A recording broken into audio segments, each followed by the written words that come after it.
Hello, and welcome to Recent Activity, your new favorite entertainment review podcast that attempts to cover every film, every show, all at once.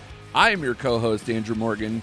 With me, as always, are the co-producers of the Halloween rom-com spinoff, A Psycho Meets a Freak Show. It's Chris Brodell. Hi. It's a lot of breathing. Yeah. I don't think that helps anyone. I think you just need to see a doctor. All right, Shane Beauregard, how are you, sir? I'm doing well, and I'm glad to be back. I know you guys really missed me last week. You were gone? Oh, God, or not. yeah. I don't know. Yeah, see, there you go. No. If you listen Yeah. to the episode, you know that we wished that you were there. We did. No, Yeah. I'm just breaking your stones. Yeah. It's good to have the team back, man. I like Yeah. this. Absolutely. You know, we all had pretty eventful weekends. I know Chris will go through his New Jersey trip to Netflix miniseries land, I guess, that they have popped up. The audience can't see my blowout.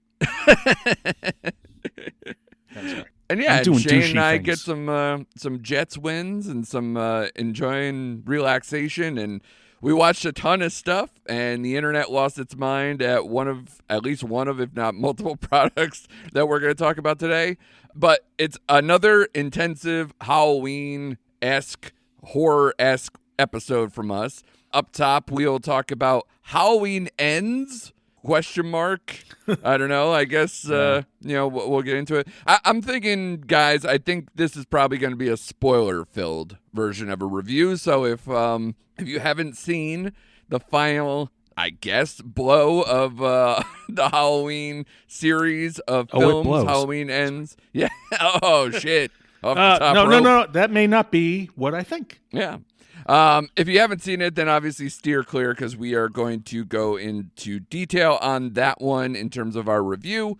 But if you have, obviously stick around. If you haven't, of course, I'm going to put the timestamp for our next segment after this. So if you want to be able to move past that but still enjoy some of our witty banter about our second half, which is going to be more of a Netflix blitz of several of their products, including The Midnight Club, The Watcher, The School for Good and Evil, which comes out today if you are listening on day of release, and Old People, which we teased a few weeks back. That looks absolutely bananas, and of course Shane watched it, so we will get into that.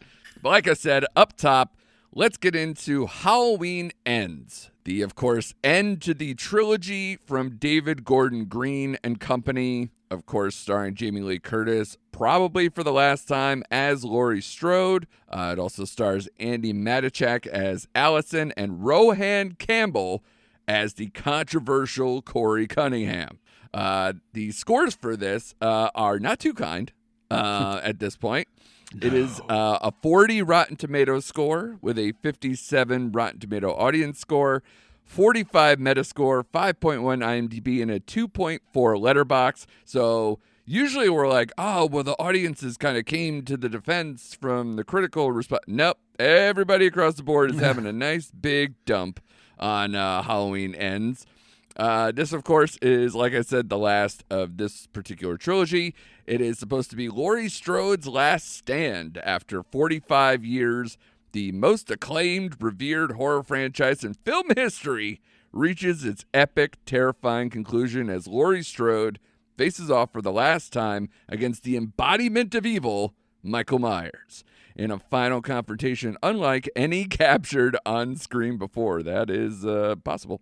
Only one of them will survive. Interesting to put that in there, and I didn't think they'd be so blunt about it in the actual description of it. This is an interesting scenario for a finale like this. This went day and date. You were able to watch it in the movie theater or able to watch it how I did, which is watching it on Peacock at home. But of course, not many people own Peacock. I think it's me and 4 of my neighbors. So I think, most people probably saw this in the theater, had an in-theater experience, which I am actually very interested in from a person who didn't do that to see how people reacted in real time to this movie. So maybe you guys can color that in a little bit. But Shane, I'm going to start with you because I know you ran out to see this. had a 5 o'clock on opening day. Didn't even go with like the big hot crowds at night. You were like, no, I'm old and have time. I am going to go to the early bird special and check this out. So what was the crowd like? Was it a lot of people? I know that's pretty early. And what were your expectations going into this one? Okay, yes, I did go to the 5:30 showing because I am embracing my oldness. Is that a word? I'm embracing it. So I have no problem. There were 3 people in my showing. Wow. 3. And it was Michael Myers, Laurie Strode, and Allison. Yeah. So it's kind of like you joked. I think the majority of the people were showing up as I was leaving the theater to pack it in. And Chris knows, I am a defender of this franchise for the most part. I liked the first one. I defended the second one, as flawed as that was. But when it came to this movie here, I almost got up and walked out. Ooh. I Wow. was getting so infuriated with this movie.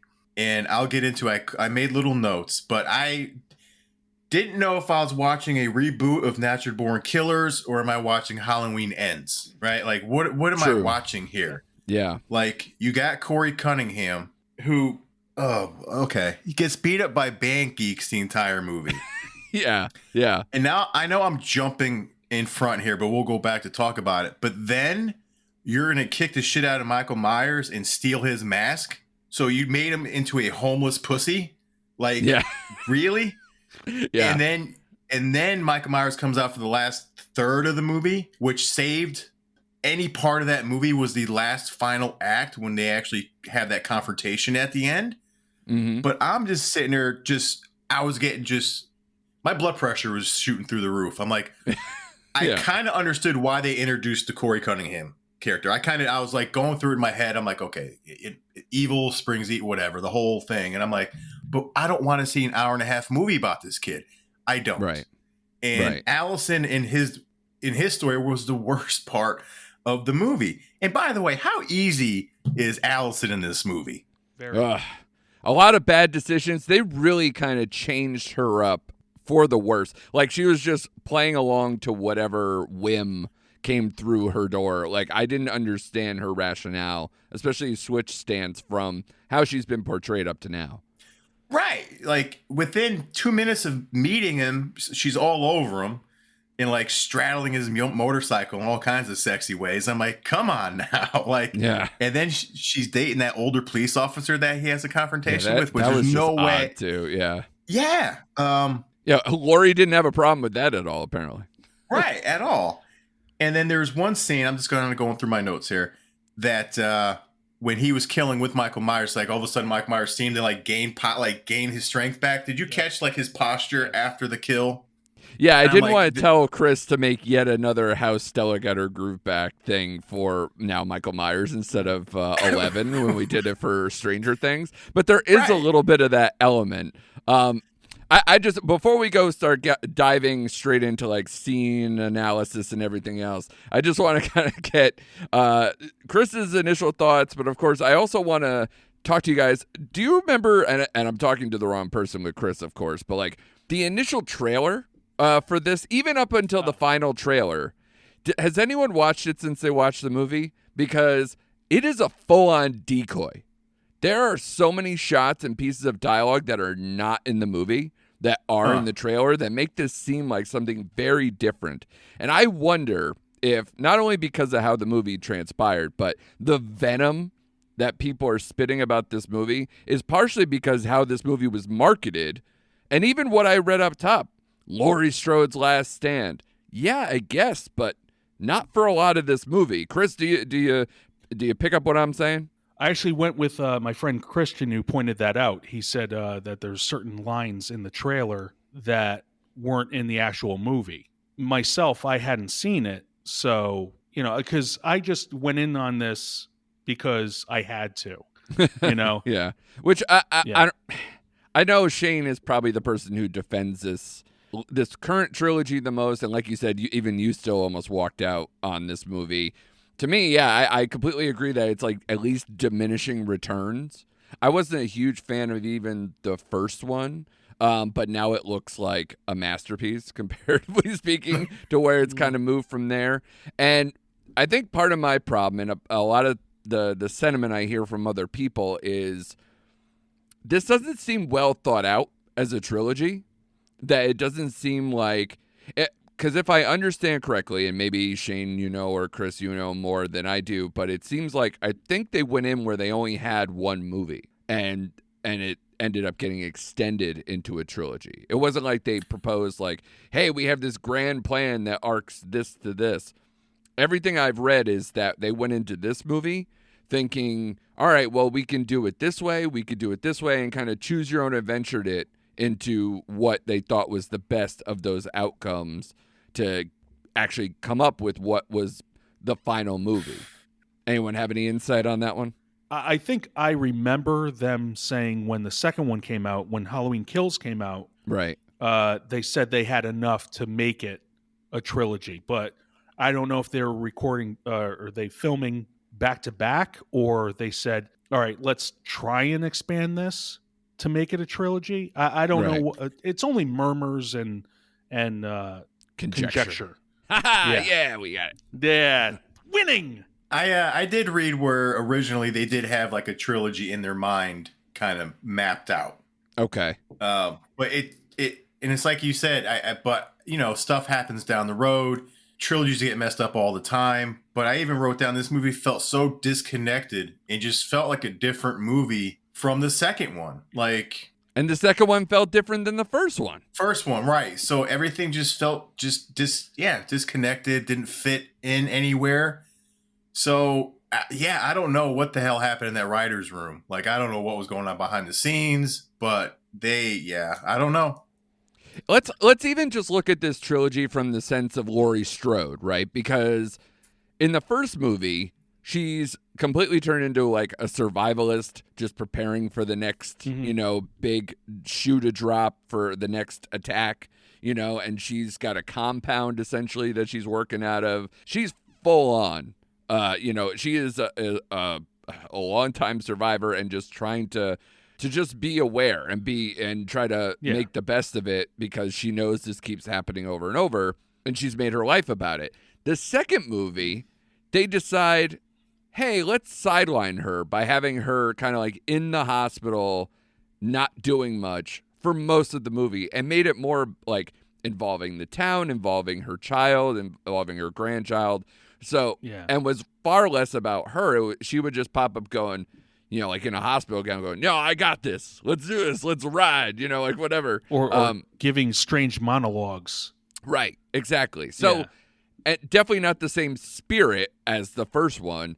And then this one, we come in 4 years later, which, by the way, I've said to you guys and multiple people because I'm so proud of it. I picture a world where Michael Myers didn't just go away hanging out like a bridge troll underneath an overpass somewhere, that he actually just went back to college for 4 years and now he's just ready to kill again after he got his degree. I just hope that so much for him, that he just comes out with that Animal House college sweatshirt and just I would love that so much for him. Done. Yeah. But to me, he's just been hanging out for 4 years, and Laurie Strode gets a house with her grandchild and becomes a freaking homemaker and just writing a memoir and, kind of just far more relaxed and different altogether and optimistic at times, and, just a far cry from where we started with all of this, and what I would say for no good reason. Her house got burned down. She thought she killed this guy multiple times, and yet this is all still sort of happening. So, what do you guys think? Shane, what do you think of the arc for Laurie Strode as we hit this final movie? Yeah, I couldn't agree with you more on that. They took her temperament and just kind of kept watering it down till we got to this version of her, which is an unrealistic version of this character they've shown us on screen so far. Mm-hmm. I'm like, you would have still PTSD. I mean, riddled with it still.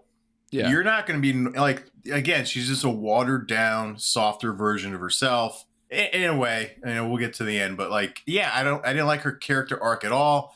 And I agree with you. They sidelined her for the majority of 2 fucking movies now. Yeah. And when she's on screen, I like her I like Laurie Strode on screen. I thought some of the scenes with Jamie Lee Curtis were the best scenes of this movie. But yet you decided to sideline her again. For all of the movie. It's almost like they Right. just knew they had to fulfill the promise, like cash the check, basically, of we need the final pay-per-view showdown of Laurie versus Michael. But the rest of it, they're like, let's fuck around a little bit. And honestly, two things went through my mind with the whole Corey Cunningham thing. Number one, if you're going to do this, you have to know that, A, the audience is immediately going to go to Halloween 5 and start thinking like, oh, we've done this old chestnut of transferring evil and trying to not have it be Michael Myers, all this stuff. And then the other part of it is I immediately went like, we're doing this now. You didn't introduce Corey in part 1 and have him slowly change, have him be integrated with the family, have some forethought of how this is all going to go. You could have made a trilogy out of this thought. Instead, you rushed it for one movie, and it turns into this just a mess of a character. Just because honestly, I don't hate the idea entirely. I just hated the execution more than I hated that. Is that fair to say too? Oh yeah, I would say this isn't a Halloween movie. Yes, there's some similar characters, but it's a parody of the Halloween movies. Yeah, the dialogue is bad enough to say that. That's for sure. Especially really Corey's is. mother. Oh my god. Oh my god, that was just strange altogether. It just these are.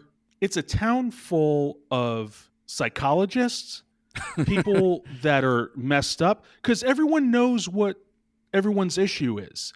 Oh, Yeah. this person's got daddy issues. Oh, this is someone's trauma, and they're just doing this. Oh, you know why Johnny's a dick towards Corey is because of his dad. You know, Right. everyone's got that armchair analysis of everyone in this town. Yeah. And you're like, what are you doing?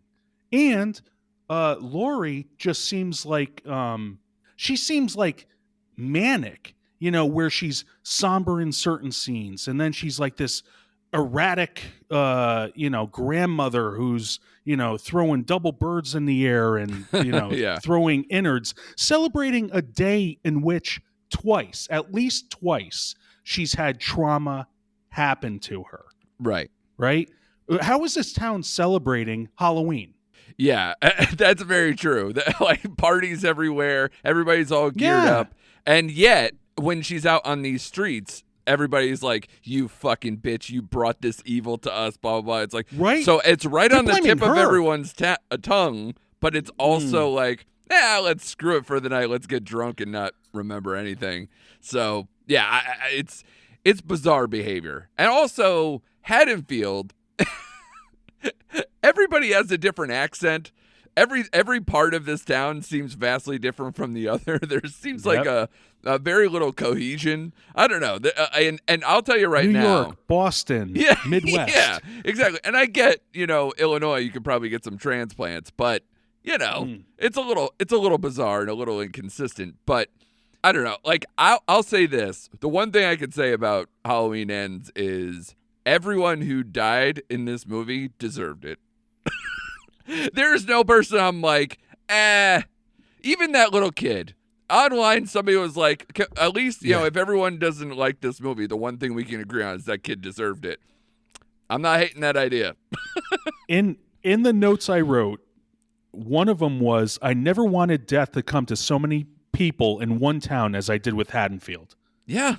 There's nobody where I like, wanted I hope they make it. I was just like, die, you die. Yeah, eyebrows, you die. Yeah, I agree with you. I had no problem with that kid flying over the banister at the beginning of the movie. Yeah. But I don't know. Did that hot blonde nurse deserve to die, really? And how bad was that dialogue with the doctor hitting on her like that in the office blatantly? I'm like, it made me actually cringe a little bit. And I'm like, really? You're writing that in 2022? Like, so she deserved it, if you remember, because she took the promotion by fucking her boss. Yeah. And she So, got a yeah. sweet robe. Yeah, exactly. I laughed at that gift too. A robe, really? Okay, Yeah. all right. You cheap bastard. You're a fucking doctor. And for she Christ's was sake. she was like, "Oh my god, thank you! Wow!" Yeah. Just holding it up like it was like a prize. Like, come Yeah. on. This is what I'm saying. Simple pleasures from these people, and Mm. just as long as they hurt other people, that's what it matters, I guess. No, I was gonna say Corey's father-in-law or whatever, stepfather. He was a good guy to That's Corey. true. That guy is the man. He said the Okay. funniest shit in this whole. I hope you find love. Made me Yes. laugh out Yeah. loud in my house when I was alone. So that line is fucking classic. I know other people love the LeBaron line, but that one's my line. That I love. There was the line Corey said about sadness, and I'm just like, where did that come from? It's like, being sad, it'll get to you or something like that. I'm like, what is that? Who are you talking to? I don't know why I also laugh, and this is unfair because Laurie Strode deserves better, but like when she goes into that monologue about the two different types of evil, I was like, can someone interrupt this? Do we need to sit here and listen to this? Like, we've had so many what evil is conversations, and this was not poignant at all. So I was just like, we're talking about That's tribes armchair now? for you. We're doing it? What are we doing? Yeah.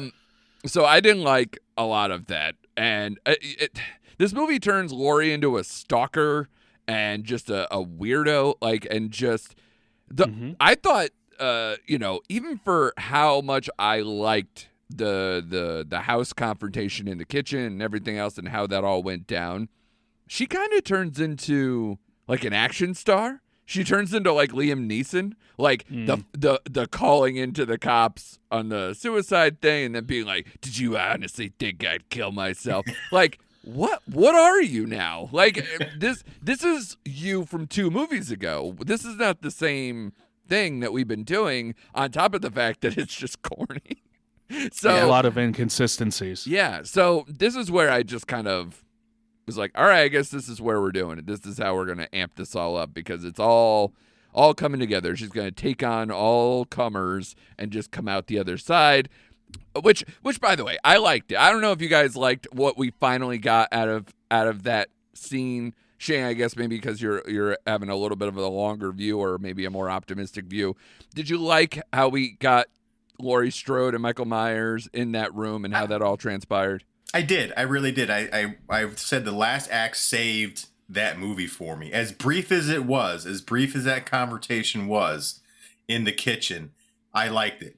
My problem is the setup to that confrontation, because right before that is when he gets his ass beat by Corey, and yet now you're throwing around, I'm trying to be kind here, maybe 150-pound Laurie Strode at this moment with one hand, like you're tossing her through the kitchen like a shot put. Yeah. Yeah. But Yep. But I liked it. I liked what they did with them going through the town, because they at least kind of tied that into the second movie. And yeah, I did. The ending to me was fulfilling to me.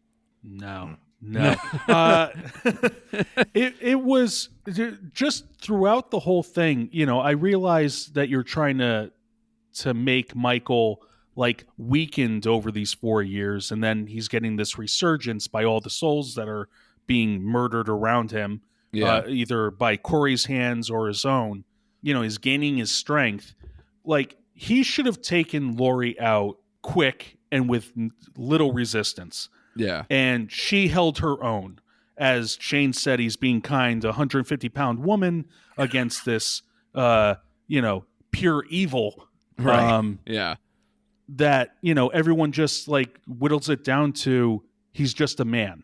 And we're going to prove that by, hey, check out this man parade, which everyone, how did they find out about this so quick? Yeah, especially with the radio station guy dead too. You can't even say, exactly. It's all like getting there. Like what? The sheriff is going through every neighborhood on the bullhorn, just like, hey, we got Michael Myers. So guys, if you want to grab everything, be sure to, grab some extra rope maybe. Know what my favorite thing is? Because they didn't really show it entirely, which of course they shouldn't. But my brain went to, you ever pack for a family vacation and you have something strapped to the roof? And they put Michael Myers on that roof and they strapped him down real nice to get him all the way across down to the dump. And I'm like, nobody was like, hey, are you good on your side? You going to? Oh, this isn't tied down right. I'm like, what did you tie? We lost him Michael again. Yeah, the body falls off like it's a Weekend at Bernie's situation. I wanted all of that to happen, but of course, not to be. Which I'm like, shame on you, Kenny Powers and company here. Come on, I need the humor that you supposedly say is in this trilogy. And finally, Chekhov's grinder was utilized. Yes. Yeah. Jesus Christ. I was like, oh, Corey's going to kill some people in that one. Yeah. Nope. No. Oh, something's going to get. Nope. Yeah. Yeah, no. It finally got used. Yeah. And but so, I will say this. Oh, no. Go ahead. Please. No, I was going to say, and I don't know if I'm satisfied by any of it, but I was more satisfied that the movie's over than I was like, oh, this is how Michael Myers meets his end, which I've already seen multiple times in my life between, say H2O, I thought was probably a better way to end this whole thing than whatever we got after that. I can see that. Doesn't he get his head chopped off, if I remember correctly? With an axe? But was it when they turn around and it wasn't him, it was the ambulance driver? Yeah. What do they say? Like, because I was wasn't that talked about in the first Halloween, the 2018 Halloween? I don't remember because they retconned like all that stuff, but yeah. So I don't know what they used, what they didn't use, but they ended up and even kills what they said that they weren't going to use. Like they were making references to 5 and 6. They were making references to her time in the hospital, which I thought this was a direct sequel or direct trilogy from the original 78 Halloween. I forgot whether part 2 was included in that. But it's so long ago now. It's 4 years and 3 movies. I don't remember. If 2 was referenced, I'm thinking that's why Laurie had such a kinship with Corey in the initial meeting, is because he looks a lot like Lance Guest, who played the paramedic in 2. Was that intentional? There are a bunch of that's Easter what eggs. I saw. Did you guys catch all like kind of the Easter eggs of this movie too? I mean, even just the Corey Cunningham thing is a nod to Christine or whatever.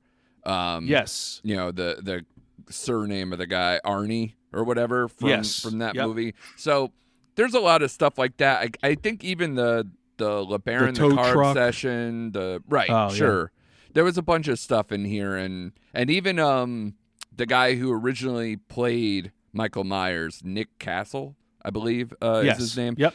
Was a character in this movie in the Halloween party. He's the guy who like flashes them with the weird with anatomy. I don't know what's going on with that costume.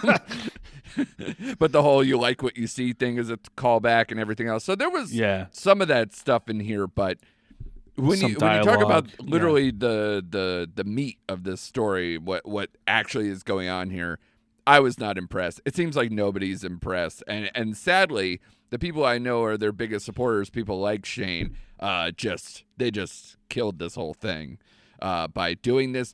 It's just almost like lazy, or I don't even know what the word is, like, because they were just so optimistic that they could pull off this Corey Cunningham thing in one shot. And it's ridiculous. Like, it just doesn't make sense. And I know people are actually more mad about what they did to Allison than the arc change of Laurie Strode in this. And I can't blame them, because she makes no sense. At least Laurie Strode, we have years and years and years and movies to kind of like piece together what we think of Laurie Strode. Allison is all new with this. And even through 3 movies, she's wildly inconsistent.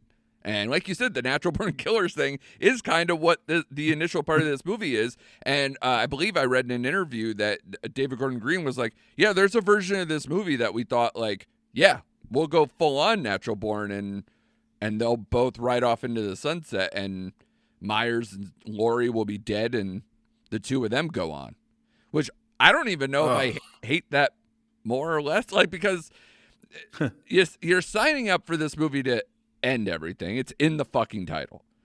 But it's like, there's I sent you guys an article where it was like they had a bunch of different options where they're like, Laurie dies in this version, Corey doesn't die, and that he kind of like says, like kind of like backs off being evil, which is hilarious. Oh yeah, I killed a bunch of people, but this is too far. So there's that version they had. There's a bunch of different versions if you want to seek out that article or whatever. But my God, it was none of them made me go, oh, they made the wrong decision. It was just the wrong decision was to not bring this Corey thing out earlier. Like I didn't need kills and the whole like the town taking over aspect of it. Wouldn't you have rather seen the Corey thing start at least one movie, if not two movies ago, instead of what we got? Yeah, I wouldn't have been so upset.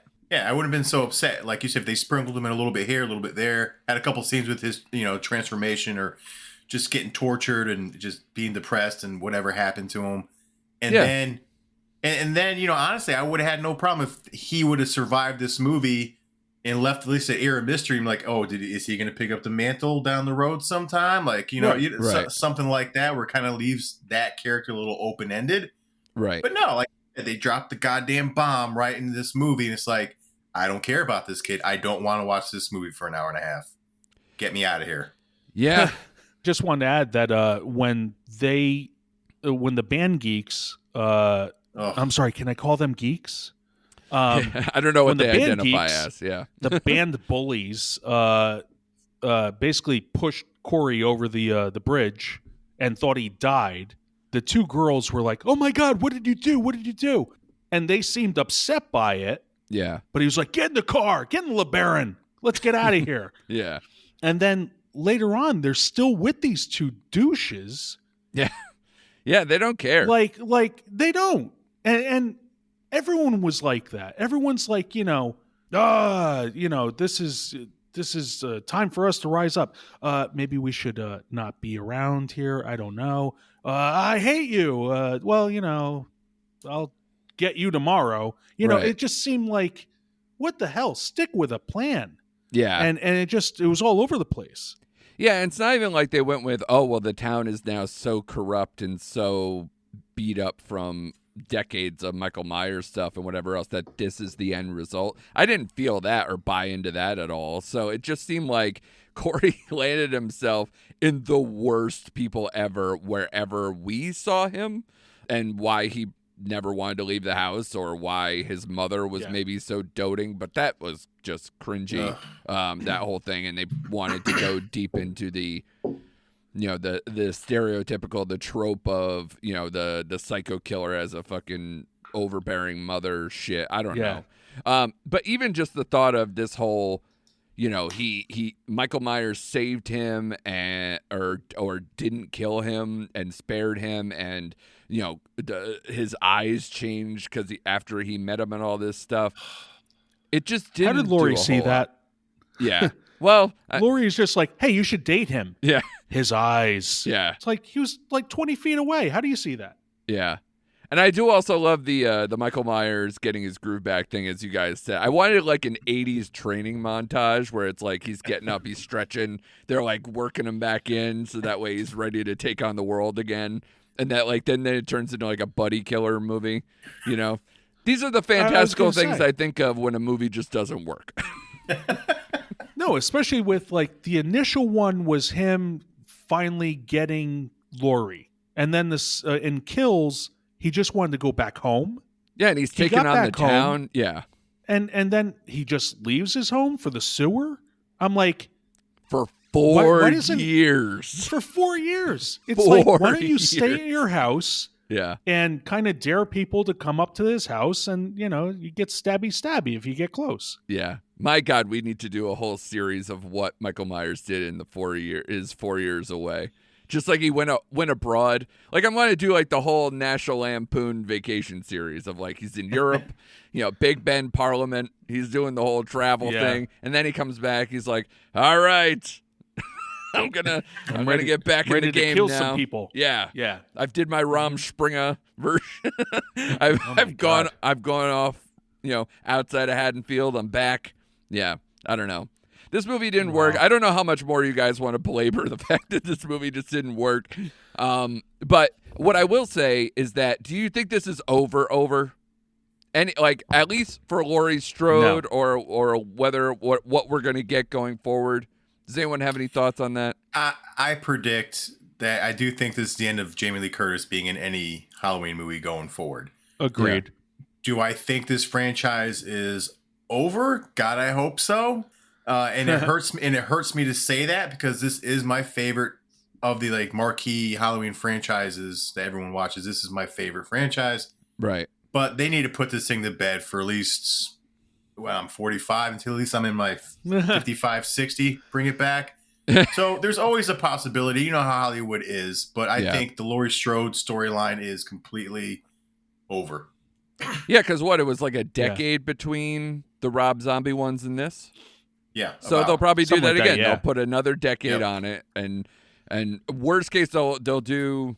See, this is the thing. It's not like Jason Michelle Voorhees, Michaels. Right? Yeah, right. It's Michelle a female Myers, version. That's what it is. Yeah. Exactly.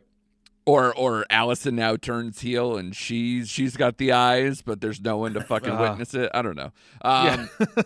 Somebody already just wrote that script now that I just said that out loud. Yep.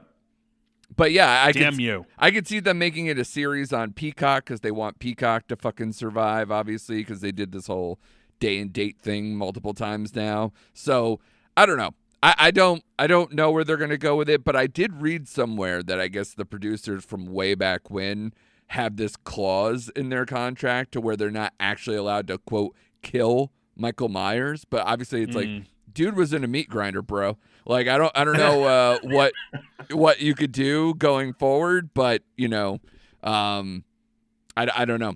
I don't know how to feel about that. So I think this is definitely the end for Laurie Strode.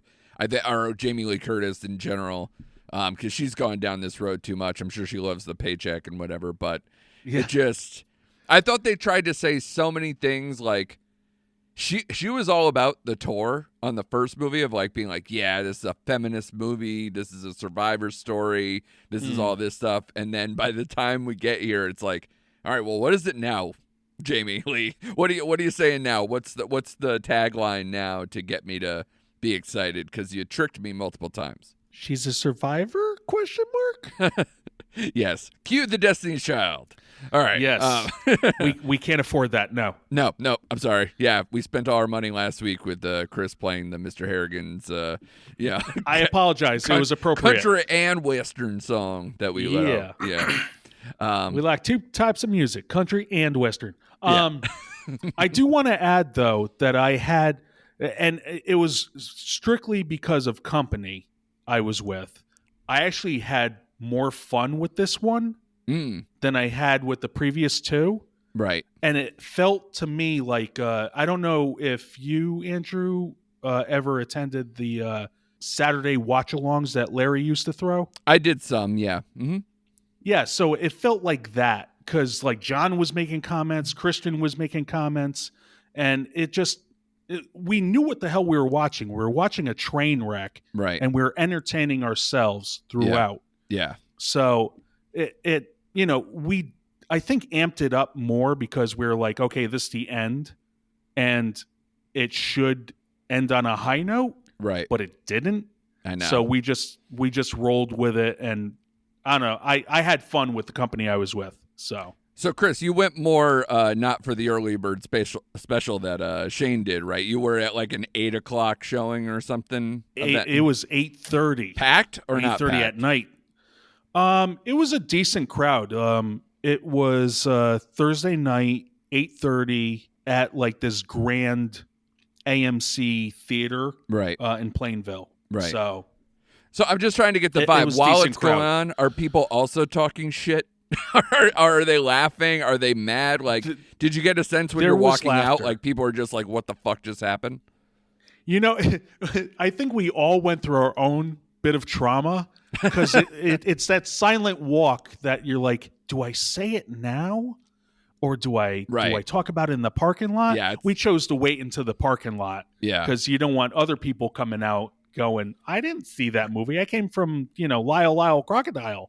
Right. Yeah. At 10:30 at night. But it's the way to do it. Yeah, so it was a lot of like, murmurs, to the parking lot, and then, we have our grand discussion, our salon Yeah. where we just talk a bunch of trash. Yeah. Oh, yeah. I love that. I used to love doing the Yes. diner run after stuff, when you're in high school and college and you go see a movie. I miss that. I truly do. I had a little bit of a taste of that over the weekend because I was at New York Film Festival and I saw White Noise, the Netflix Adam Driver movie, Noah Baumbach movie. And right afterwards, I went to dinner. Had dinner and drinks with also Mike from Mike and Oscar, and we kind of did that, and I was like, oh man, I miss this. I wish I could do this after every movie I watch. But of course, nobody watched it with me while I'm sitting at watching on Peacock in my house going, the fuck just happened?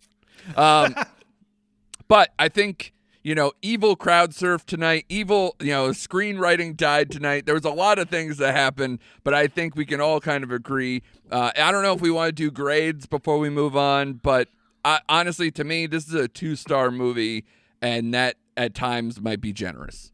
Yeah, this is the worst Halloween entry in the entire, I don't care what timeline you're looking at. Oh, shit. This is worse than Busta Rhymes? Worse than Part 5? This is worse than Halloween Resurrection. I'd rather watch Halloween Resurrection for Busta Rhymes and Katie Sackhoff on its own merits there. Wow. Okay, because you know what you're getting. Is that the thought process there? Yeah. Okay. And it's stupid kills and whatever. So I gave this a 1.5 star. Ooh, buddy.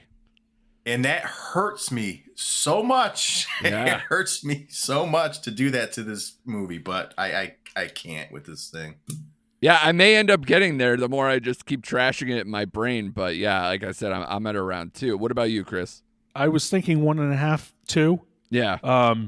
But I'll go with 2. Like I said, I had fun with the people I was with, but it is not good. Honestly, I didn't like this trilogy at all. Like yeah, same. Like I understand what they were going for. The execution just didn't happen. Yeah, I'm the same way. And to be honest, I think what quote saved me to get to 2, I guess, is just how it ended wasn't so, ham-handed, whatever, or clumsy or whatever. They just kind of got to it and then ended it. But I would say between that and some of the kills, because I truly liked the Corey kills at the junkyard and some of the other parts of that. Other than that, it's really a messy, terrible movie. So I guess maybe 2 is optimistic, but I guess some of those things, or maybe I'm just so happy it's over. Like you said, this trilogy didn't do a whole lot for me, and now it's over, and now we can all move on with our lives to get to the second half of at least our episode, where we watch a ton of other things on Netflix that we listed up top: Midnight Club, Watcher, School for Good and Evil, a bunch of stuff. So we will get to that after this break. Hi, I'm Shamar Griffith, codename Comic Shams. And I'm Andrew Tejada, codename Arate. I'm a blurred with a love for artwork and comics and animation. And I'm a writer in Blurred with a love for pretty much the same things. We grew up together and spent much of our formative years watching and talking about DC superhero shows and content. In fact, we still do. Every episode, we will discuss a DC production, compare it to its original source material, and share our thoughts on the adaptation. We've enjoyed our conversations these past couple of decades, and we think you will too. This month, we're checking out New Earths as we hop across the DC-verse on yet another DC animated podcast, part of the Forgotten Entertainment family.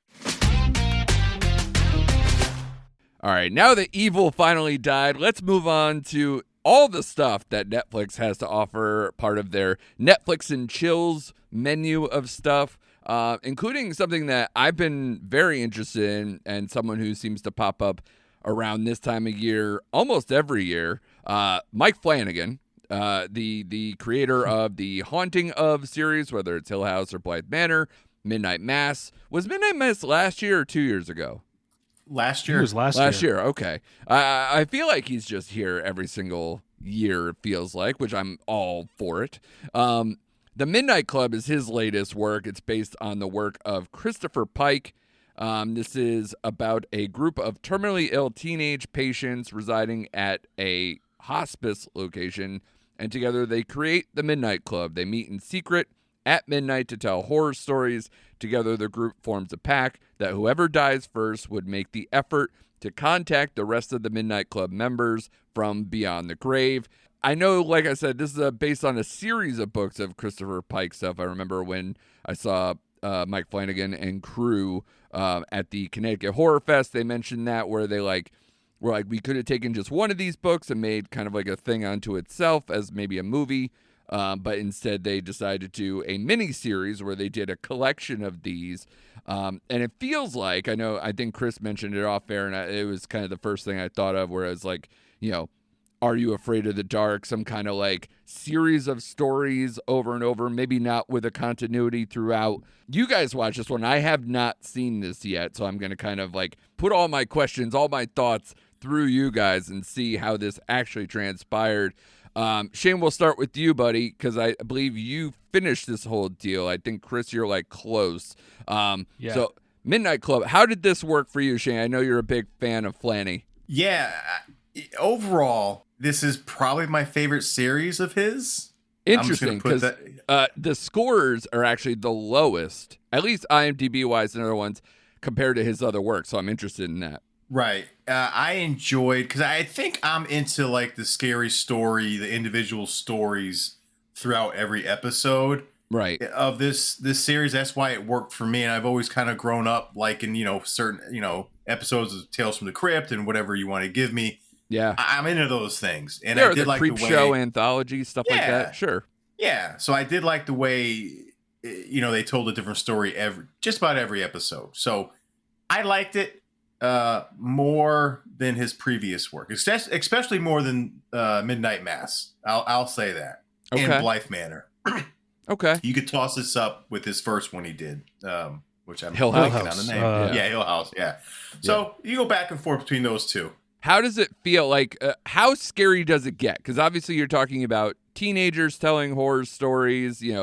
Is it closer to that feeling of like an Are You Afraid of the Dark, or is it as tame as, say, maybe a Tales from the Crypt, or is it something much darker? To me, honestly, it had supernatural elements. Sure, it had some jump scares. Story-wise, it wasn't as scary as other things that I've seen from him. I mean, there's some disturbing scenes in these, but overall, if you put the whole series together, it's probably his tamest. That's my opinion. I don't know how Chris feels so far. And I wonder if that's why the reactions to this maybe are so polarizing, because maybe people thought, oh, this is the guy that scared the shit out of us for year after year, that maybe this isn't exactly what that audience would sign up for. People who have been around since, at least Dr. Sleep or before. All the early films, your Oculus, your Hush, your what have you. Chris, do you share the sentiments that Shane was saying? Yeah, like it's pretty much like, I think my 8-year-old can watch certain things out of this. But she's screwed up, man. You ruined her. She is listen, sorry, sweetie, the original Hellraiser has to be seen before the new one. So just sit down and enjoy. Why are you crying? No, I will say, don't tell mom. Yeah. No, I will say that the there's certain stories that okay, that's got creep factor to it. Mm-hmm. But I will say the kid Kevin, his story of this unassuming kid in high school who has like this dark version when nighttime comes, essentially. Right. I won't say what it is, but that's probably the darkest this series has. Yeah. Okay. Like, does it feel like a piece with like Fear Street or any of that stuff, that kind of age level or that thought? Yeah. Like just above Goosebumps, like the R.L. Stine, Fear Street.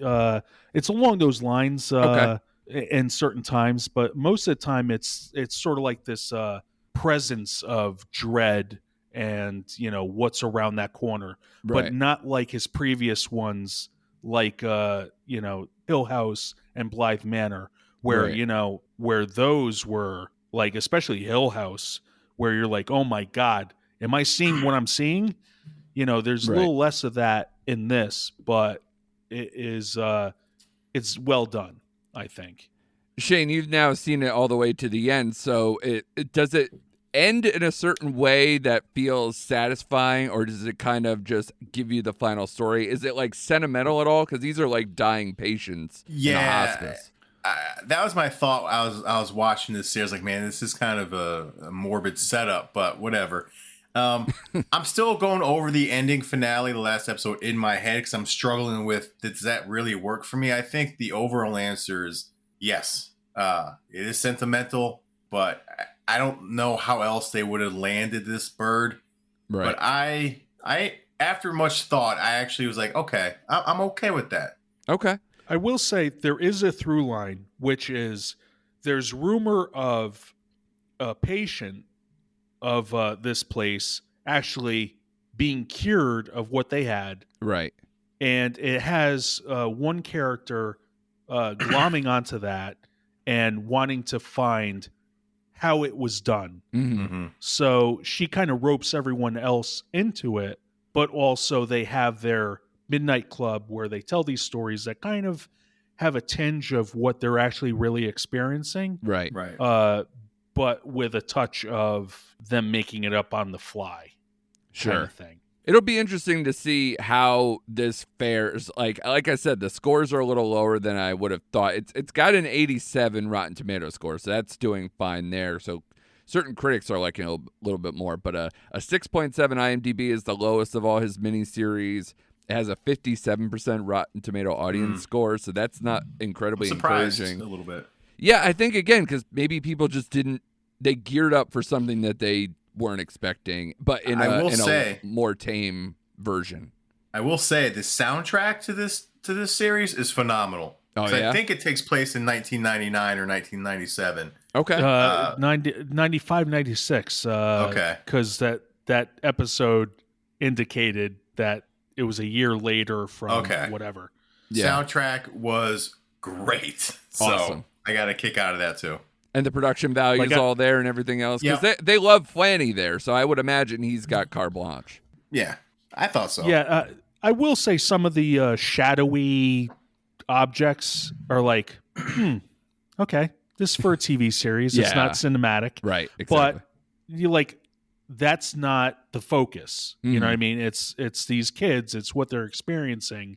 And then to have this like visual appear, you're like, okay, that's not where the budget went, you know? Right. Yeah, but exactly. But I'm okay with it. You know, like most things that's kind of disjointed and it's kind of jarring to see. Right. But I'm like, okay, all right.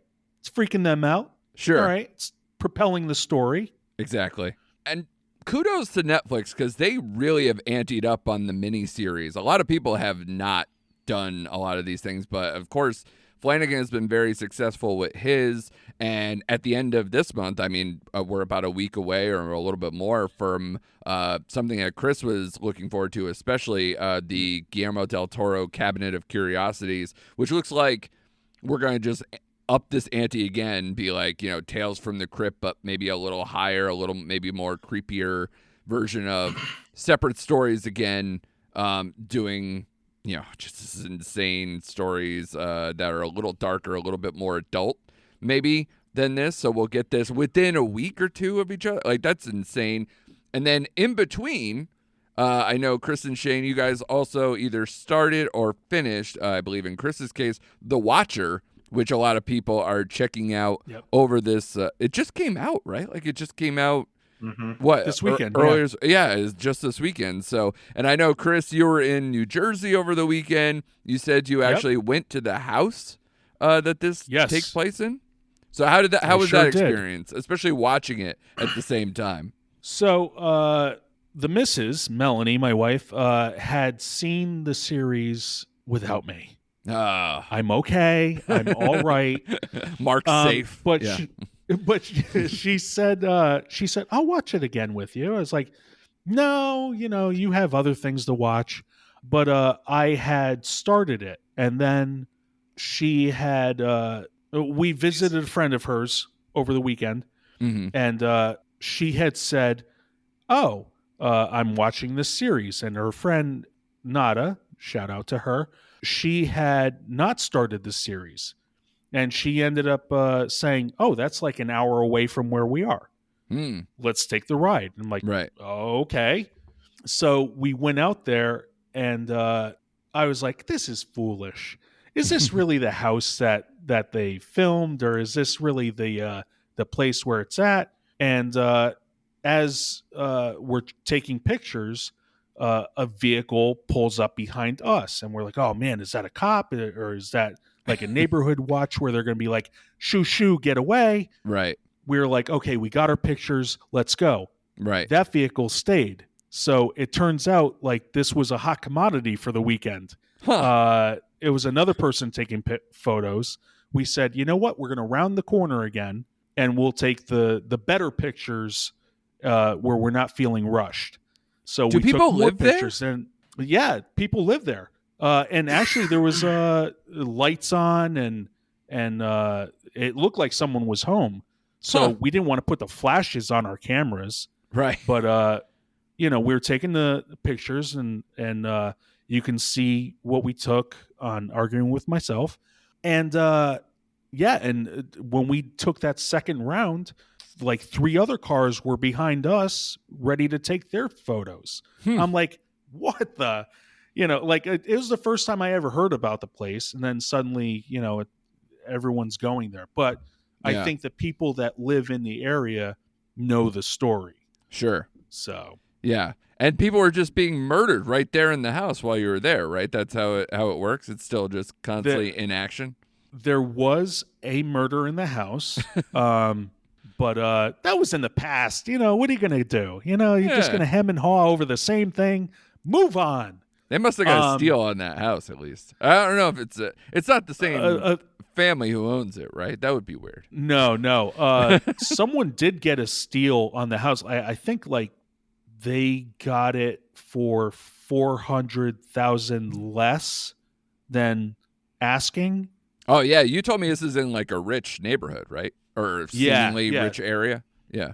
Oh yeah. Like there are houses that I couldn't even afford to walk through. Right. But yeah, it's a nice little neighborhood, and the house itself is pretty nice. I think they took some liberties with either the way they shot it, like the angles, or but it looks slightly different than in the show. There's like this horseshoe driveway and it kind of sits on a corner in the show. Right. But in real life, it's just this regular neighborhood. It's close enough, but I don't think it was like dead on. Okay. Where they filmed. So all right. So let's get to the show itself. So this is about a married couple moving into their dream home. They're threatened by terrifying letters from a stalker signed The Watcher. Right? That pretty much sums it up. And this is getting similar rating, 6.8 on IMDb, similar to The Midnight Club. Now, again, you finished this up as opposed to Shane. You're close to the end, but you're still moving through it. So obviously, we're not spoiling anything to this point. But so, Chris, what were now that you did actually get all the way through it, and it seems like your wife, if she's willing to watch it again, she seemed to enjoy it too. So yes, this seems to be a big talk around the weekend. What did you think of The Watcher overall? Everyone died. I'm sorry. Including me, I'm a ghost. It's weird because it's a house that everyone wants to get into, and in spite of the weird neighbors, these letters that start off kind of unassuming, like oh, we appreciate the look of this house and we hope that you're good to this house. It's like, right. Okay.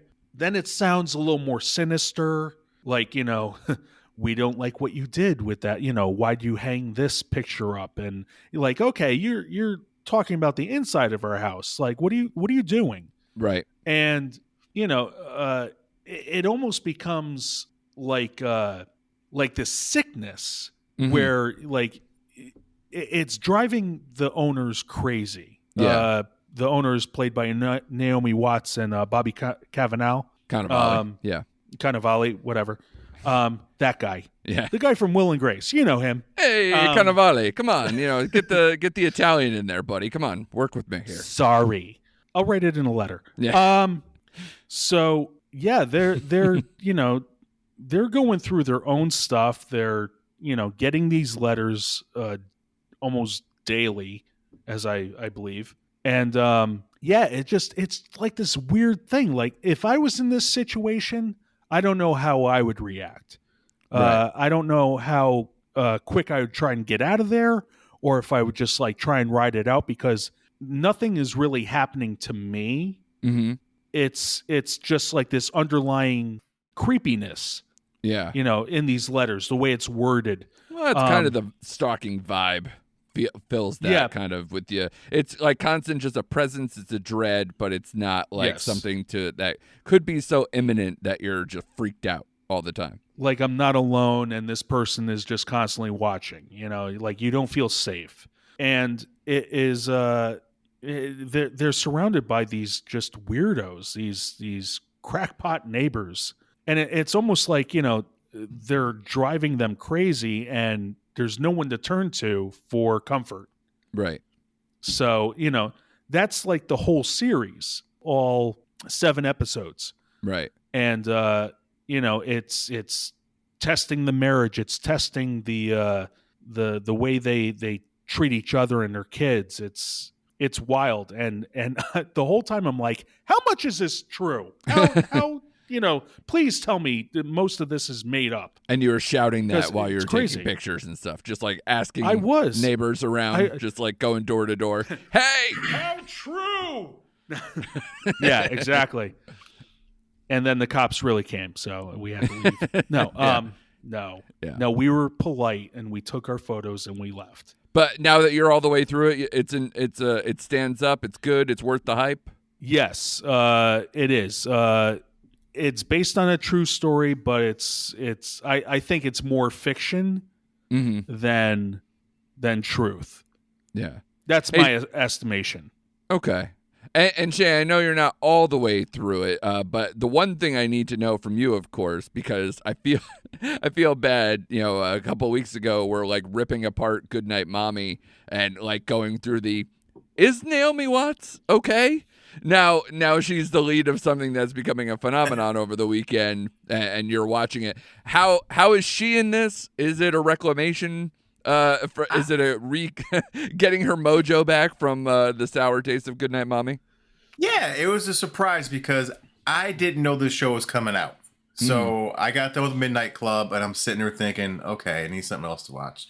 And then it just came up and I saw the trailer and this was tough for me because I cannot stand Bobby Cannavale. I don't even care how to pronounce his fucking last name. I hate that guy so much.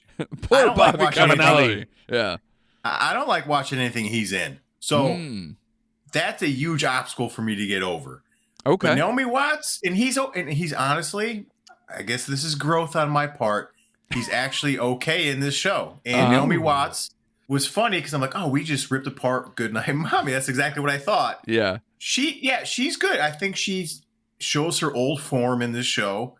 It's a typical Ryan Murphy show, was so far as what I'm getting out of it, and I'm enjoying it so far. So far, so good. It's quirky. It's weird in spots. It's again typical Ryan Murphy. If you're a fan of Ryan Murphy, this is kind of like right up your alley. So, yeah, I'm enjoying the ride so far. I should have it done here in the next couple days or two. Oh, yeah, I'll probably watch it tonight. I'm kidding. That much of a psycho. Yeah, it's funny about the Ryan Murphy part of this, right? Because like he signs this huge deal with Netflix. There was a bunch of podcast episodes I've listened to from like industry people where it's like, oh man, this deal was a dud for Netflix. It didn't bear fruit. And then all of a sudden, here comes Dahmer being the hit of the last couple of months here. Then The Watcher comes out and is now kind of like gaining a lot of attention over here and becoming like a phenomenon over the weekend. This guy is just absolutely on fire. And then, of course, American Horror Story just came back through, so he's got stuff for other people that are clicking.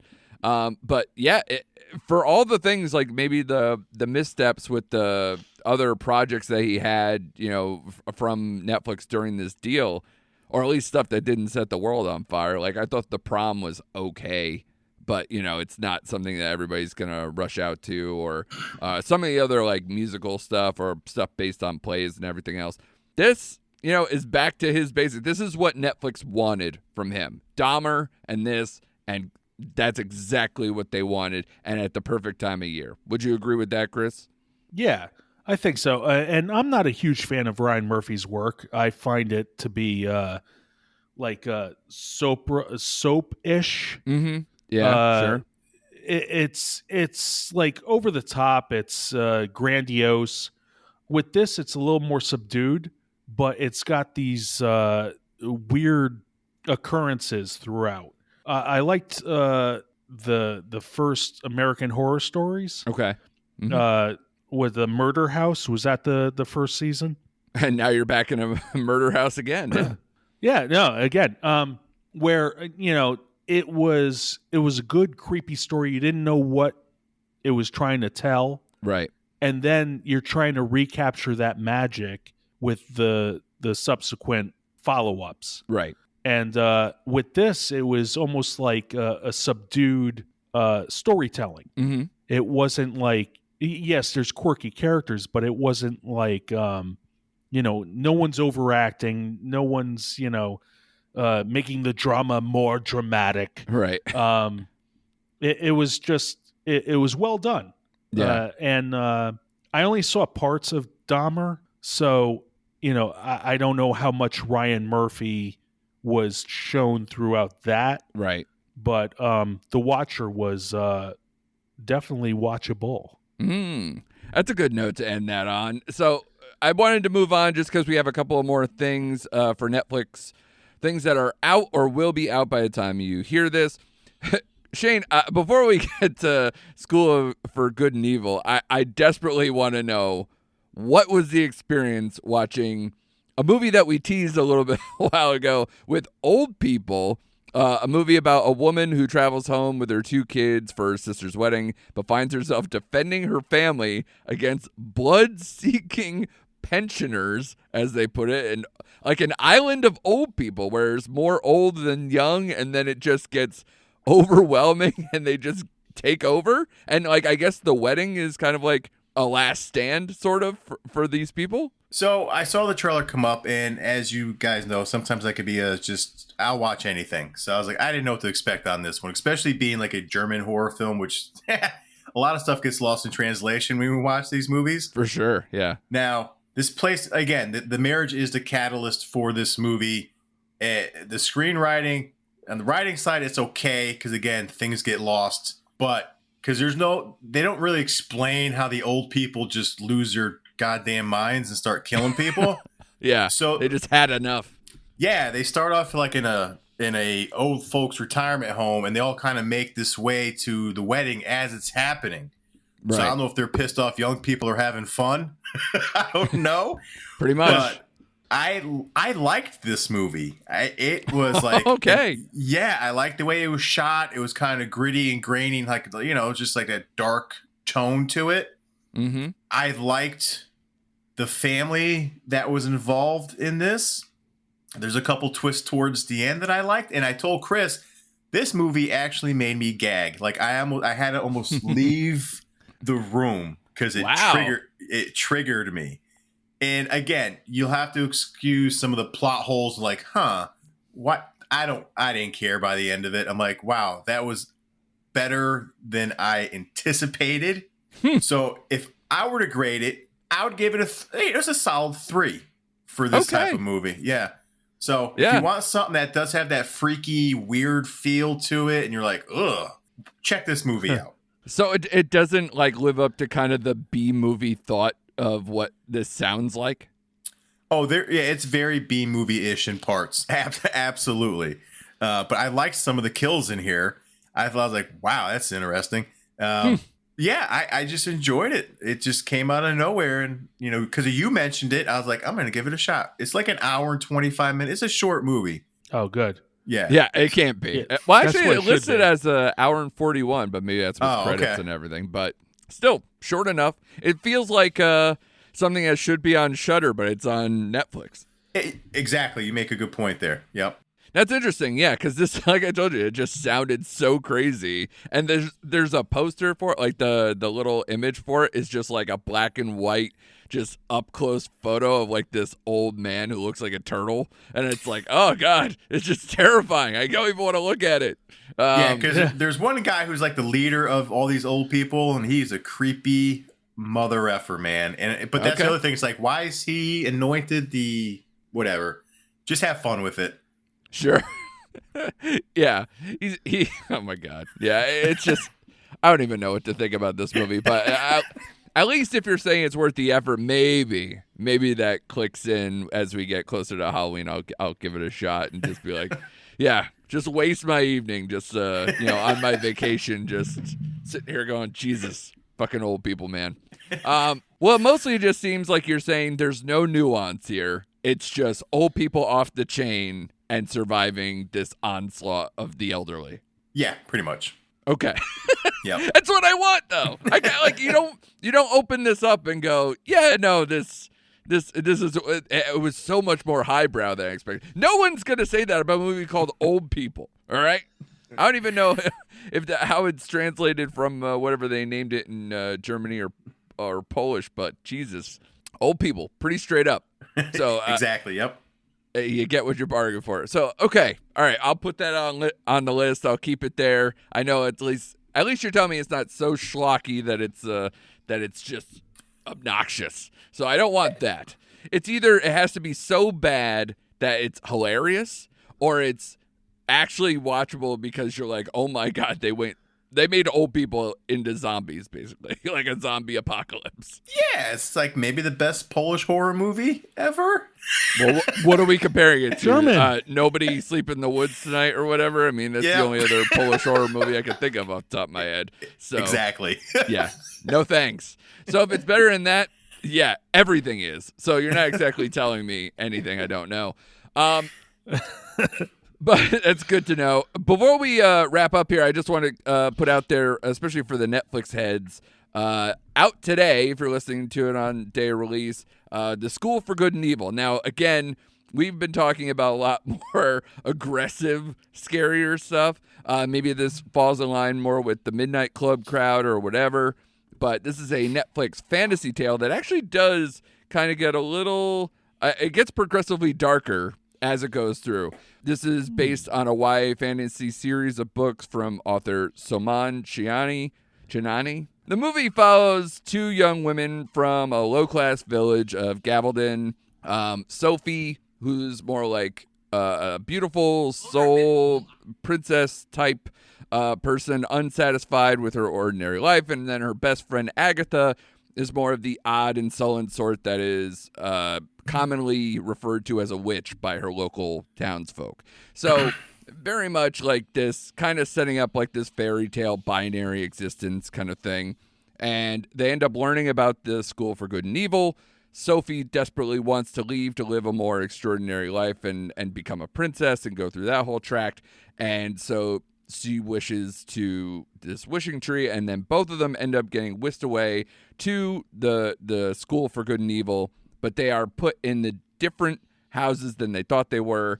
Sophie ends up landing in the evil one, and Agatha in the one for good. And then it kind of unravels and testing out their friendship and everything else and finding a way to get out of this situation, but they also end up having to deal with a lurking evil presence that's within the school walls that they have to contend to at the same time. I don't know if I'm selling this appropriately, but I actually like this movie. This movie, it feels like Do Revenge, but like the YA fantasy version, where it's like, I know of the 80s and 90s movies they're trying to be like, and it actually works. That they're trying to just show homage or like little things here, but this movie is entirely onto its own. It doesn't feel derivative of those movies, and it carves out a nice little presence for itself. And the cast is absurd. It's actually too deep. There are times where I'm like, why is like Patti LuPone and Rachel Bloom and Rob Delaney's in this movie, and yet they barely speak?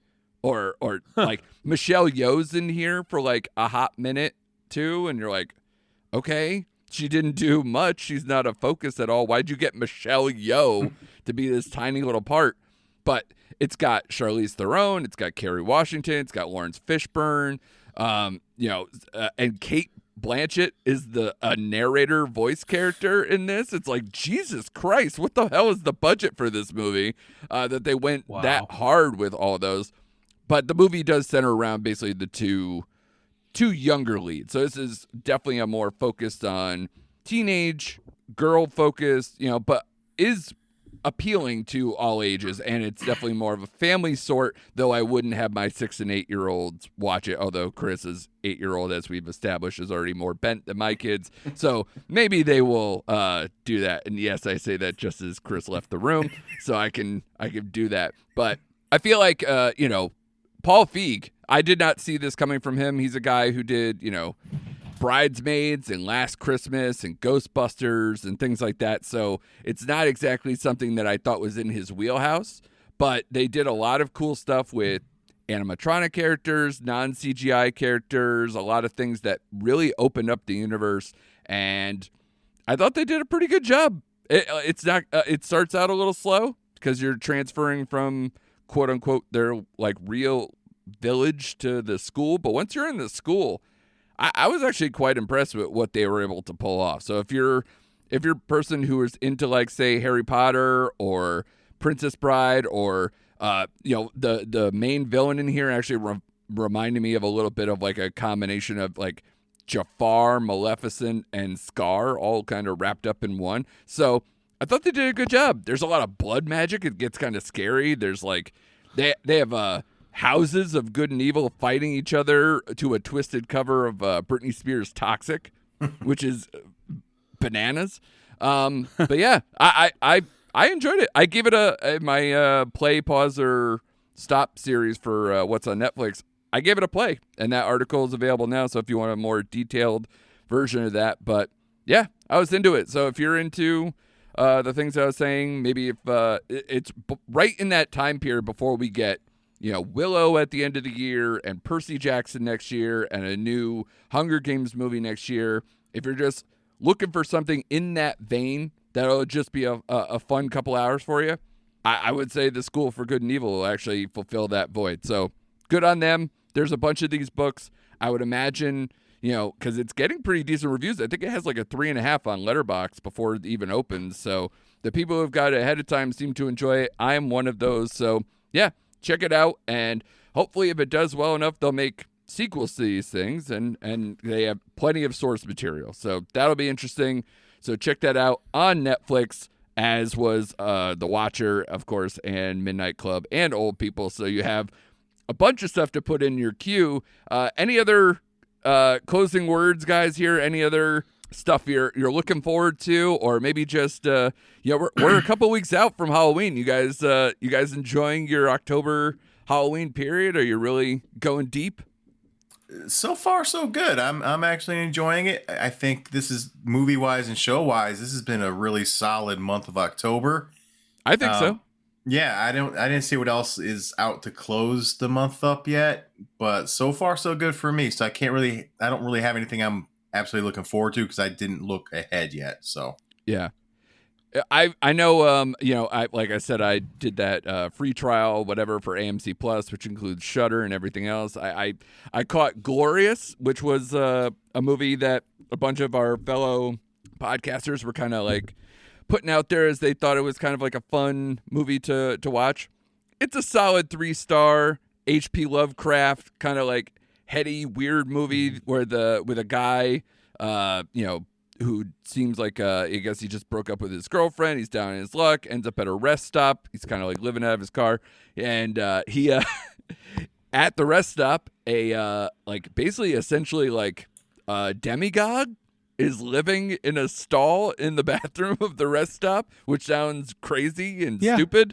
But he ends up seeing that. I know, of course, yeah. How else would it go? But it's this interesting interaction of like, the guy trying to escape the room, but also like intrigued by this kind of like doomsayer plot line that's going through. Like I said, a lot of Lovecraft inspired stuff, and it gets very, bloody and nutso, and it's all in one room for most of the time, and it's an hour and 20 minutes or whatever. Just wind it up and just go with the freak out. And It actually has a bit of a twist to it and everything else with the guy who's there and why he's there, because they keep saying he's the only person who can fix this problem with the demigod. So once that all unravels, I was actually pretty satisfied with it.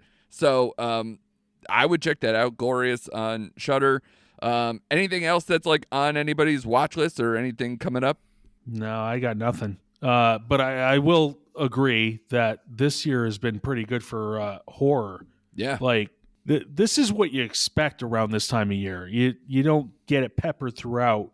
It's, clustered in the fall season. Always. Where the air is crisper and, you just look forward to it. Yeah. And, for a person like myself who may poo-poo most horror. You poo-poo. You poo-poo. For most, I like the good stuff. Give me more good stuff. Don't give me all this Halloween ends. Yeah. Well, I hope that, for your sake, especially because you drafted Guillermo del Toro's Cabinet of Curiosities is good. That's coming up very soon. And then I know I've seen Wendell and Wild, the Jordan Peele, Key and Peele animated kind of like dark animated tale from Netflix there too, and I enjoyed it, so I would say look out for that too. You'll get more detail on that soon. The Good Nurse is like a nurse who's maybe not acting so nursely. Coming up soon for Netflix there too. And Pray for the Devil, I know theatrically is probably like that last big gasp of a horror movie that weekend. Going into the Halloween weekend. So there's a few things that I'm still interested in and might give a nice chill as we enter into that period. Shane, you were kind of like pouring over your notes. You find anything there?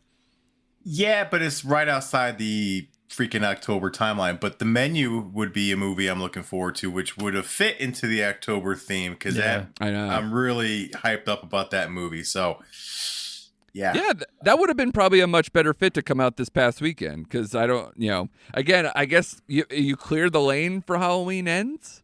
I guess maybe that's the point. But yeah, I think it's like the second week of November or something like that. Yeah, it's 32 days. So it's like, what is that from now? Post Thanksgiving? No, yeah, it's right in the middle of next month. So November 18th. Sorry, November 18th. Makes sense. Get it out of the way before Thanksgiving. You don't want people to equate that meal maybe with the meal they're about to have. So that makes a lot of sense. But yeah, a bunch of good stuff. This was a good time, guys. I'm definitely looking forward to trying to catch up with a lot of those miniseries that you guys laid out for their Netflix. On fire right now. And they have an earnings call tomorrow that I'm going to be very interested to know because especially they announced their ad-supported tier that is trying to undercut Disney. I think it's like $1 or $2 cheaper or whatever. So, yeah, very interesting times we are in with Netflix right now, trying to go on the comeback. So, good time, guys. Thanks for doing this as always. Thanks for listening, everybody. Enjoy your Halloween horror freakouts and come back next week for more recent activity.